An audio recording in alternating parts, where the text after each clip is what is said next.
Let's take a look at the growing frustration in Congress over the NSA spying program. Lawmakers are demanding to know whether the agency is spying on them.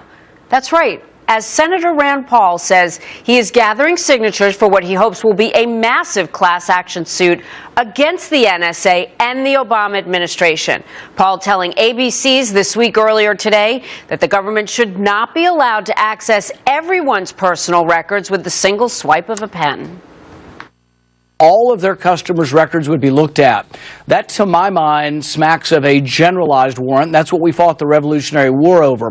So I think by bringing a class action suit where we have hundreds of thousands of people who come forward and say, hey, my cell phone records are mine, unless you go to a judge and ask a judge specifically for my records, you shouldn't be able to have a general warrant.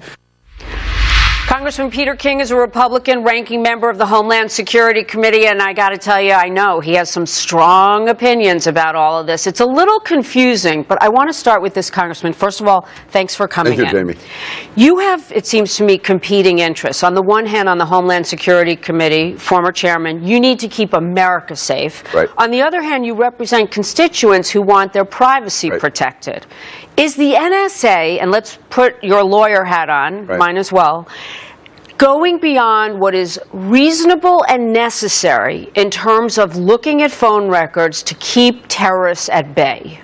The NSA is doing exactly what it's supposed to be doing. No one's privacy is being violated. Despite what Senator Rand Paul is talking about, the NSA is not listening to American phone calls. All they are doing is they are taking the records from the phone companies of phone number to phone number. No names, no addresses, no content. The only time they can those numbers can even be looked at is if a foreign terrorist makes a call into the United States.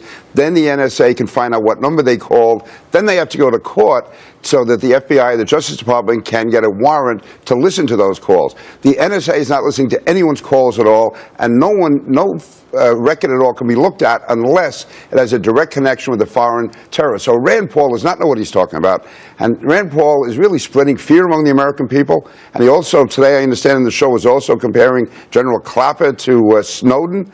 I mean, to me, either he's totally uninformed, or he's part of that hate America crowd that I thought leftists in the 1960s. In any event, he doesn't deserve to be in the United States Senate for spreading that type of misperception and absolute lies, to be honest with you. Are you 100% sure that the NSA is doing nothing more than collecting phone numbers, and only when they find a tie to a terrorist group or person out of the country, they are then getting a warrant from the secret court to look further? Yes, they can look to what they call one or two hops. They can find out what other numbers have been called. They cannot listen to any phone calls at all unless they get a warrant from the court, and that's done by the Justice Department. I am as certain as I can be about anything because it's monitored by the courts, monitored by the Justice Department, monitored by the Congress. I don't know of any other agency in the United States government or the state or local governments which are monitored more carefully than the NSA. And so far, the President's Commission, Rand Paul, all of them have not been able to find any abuses by the NSA. Except what the NSA has come forward itself and said we made these errors. Self-reported, and these are minimal errors where no damage was done to anyone, no political intent, no criminal intent whatsoever. So though you've been critical of the administration, you agree with the Obama administration on this. Do you have 100% confidence in this Justice Department? I mean, the same Justice Department that handled Fast and Furious and did all these other things that have been criticized? When you have the combination of all of the federal courts, the Justice Department, and the Congress, and the House Intelligence Committee is controlled by Republicans, we look at this very carefully. I do have as much confidence you can have in anything. This is always human error, but there's more chance of a human error of us being attacked by terrorists if we drop the ball. And Rand Paul is talking about these records. They're already maintained by the phone companies, which are private. So there's in order for billing, they have to collect Exactly, yeah, and that's what we're doing, is getting the same records. Well, let me ask you about this. Independent Senator Bernie Sanders from Vermont says Congress members don't want their phone numbers known. They don't want their calls listened to either. Why shouldn't Congress be treated the same as everyday Americans? I agree with you. I think members of Congress should be treated the same as everyone else. If a member of Congress is talking to an al-Qaeda leader in Iraq or Afghanistan, why should that member of Congress be any different from any person on the street? So Bernie Sanders, again, a phony argument. What they're trying to suggest is that somehow the NSA is spying on members of Congress. They're not spying on anyone. They do keep phone records of every American, and that's their job. That's what they're supposed to do. But they don't listen to the calls. They don't know the content of the calls. All they have is phone number to phone number. They don't even know who's talking to one another. All they have is the number. No address, no name, no nothing, no content. I And no one's imagine, looking at emails either. Terrorists probably use phones that are not so traceable. I mean, it must be a very complicated task to imagine that they would have time to listen to all the calls. How frustrated are you then in your quest to keep us safe? You were involved in 9/11.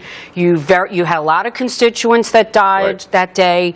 How frustrated are you by these senators who are coming forward and perhaps making, and are they making, the NSA's job more difficult? It infuriates me that people like Rand Paul are putting American lives at risk. That if we listen to Rand Paul and follow his policies, Americans could die. Because the NSA has stopped attacks against the United States. Right here in New York, the Zazi attempted subway attack in 2009 with liquid explosives was stopped primarily by the NSA. If Rand Paul had been around and we listened to him, hundreds of New Yorkers would be dead today. That would be on his conscience. Or maybe it wouldn't be. Maybe it wouldn't bother him. I don't know. The fact is, he has to realize there's an impact from what he says. If we follow his policies, it's going to lead to the death of Americans. Congressman Peter King, passionate, obviously, about the situation and about the work the NSA is tasked with doing. Thank you for coming in and sharing your thoughts. Thank you.